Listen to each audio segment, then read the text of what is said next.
আসসালামু আলাইকুম everyone, welcome back to my channel. আজকে আমরা ডান্স করব গ্রিল চিকেন ইটিং চ্যালেঞ্জ। এটার সাথে বেশি কিছু আমরা নিয়ে নিই, টমেটো সস নিয়ে নিয়েছি। এর সাথে মেয়োনেজ নিলে আমরা খাইতে পারি না, মানে বারবার মেয়োনেজ কষ্ট করে বানাই, পরে একটুখানি খাই পরে খাই না, তো অনেক কষ্ট হয় আর কি মেয়োনেজ বানাইতে। তো জন্য আজকে জাস্ট যেটা খাই ওটাই নিছি। হ্যাঁ, আর পুরো গরম গরম একবারে। আমার একটা হালকা ঠান্ডা হয়েছে, একটু বেশি গরম, কারণ ওজনটাই মাত্র বের করা হয়েছে। ওকে, দেখা যাক কে জিততে পারে আজকে। যা হারবে তার জন্য আজকের গোপন থাক। আজকেরটা হচ্ছে আমরা দুজনে মনে মনে চিন্তা করে রাখছি কে কাটা দিবে। তো আপনারা কমেন্ট করবেন যে কি কোনটা শাস্তি, মানে কোন সিস্টেমটা ভালো হয়, যেটা সবার সামনে শাস্তি রেখে দেবো আগেই ওইটা ভালো, নাকি এটা কোনটা ভালো, এটা কমেন্ট করলে জাস্ট আমরা এবার মানে একবার শিওর হবো আর কি যে আপনারা কোনটা পছন্দ করেন এই একটা ভিডিওতে জাস্ট। হ্যাঁ, ওকে ওকে, চান্স শুরু করতেছি। 1 2 3 স্টার্ট। গরম অনুযায়ী অনেক গরম বললাম না আমি। বিসমিল্লাহ।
আলহামদুলিল্লাহ।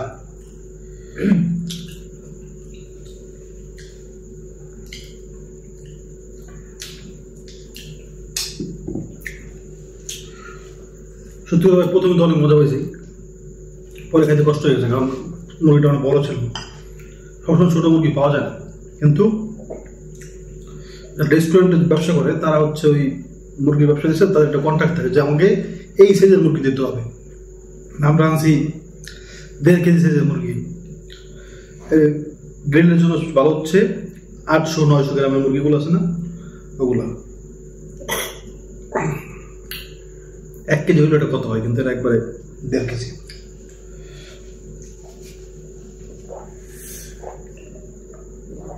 ক্লিন করে বুঝতে পারছি আমি খেতে পারবো না, আমার নিজের কষ্ট হয়ে গেছে অনেক বেশি। দেখ সব ক্লিন করে আসতেছি, আলহামদুলিল্লাহ।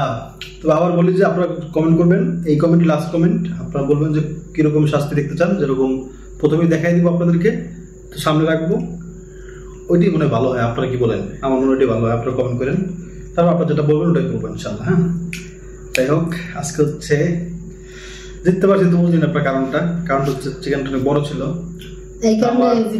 পেট বড়, এই জন্য আজকে বসে গেছি আর কি। তাহলে ছোট হইলে তাড়াতাড়ি দুজন খেয়ে ফেলতে পারতো। যাক আলহামদুলিল্লাহ, যেভাবে হোক জিতছি তো, এই জন্য আজকে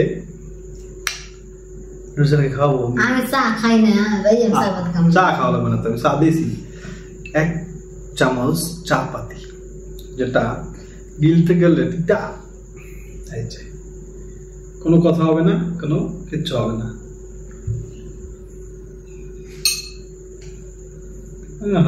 বুদ্ধি কমাও কত আর কমাবা, সবাই মন রাখতে একটু কমাই দিয়ে দেন, ঠিক আছে? সবাই কি মুখ রাখতে মানে সবাই গিলতে হইব।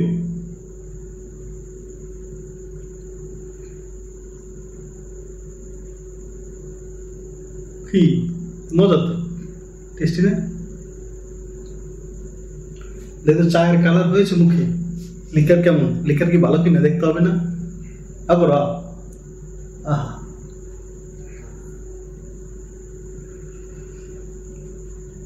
বাবা, তবে একটা কথা যে শুনলাম, আপনারা কমেন্ট করে জানাবেন যে সত্যি কিনা, যে পেট খারাপ হলে নাকি চায়ের পাতি, কাঁচা পাতি খেলে এটা নাকি অনেক উপকার করে, মানে পেট খারাপ ঠিক হয়ে যায়। এটা কি আসলে কি মানে চিকিৎসা বিজ্ঞান অনুযায়ী ঠিক কিনা একটু কমেন্ট করে জানাবেন যারা জানেন। হ্যাঁ, পানি দেখে তো সমস্যা নেই।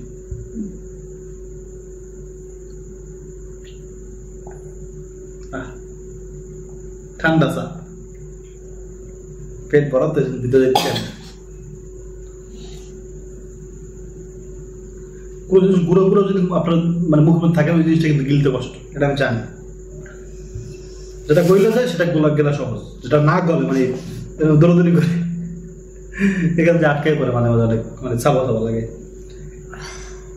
যাক, আজকে আমি সময় হলেই বসবেন, তো জিততেই পারবে না। আমার 2-3টা চ্যালেঞ্জ জিততে গেছি আমি, 3টা না কয়টা কি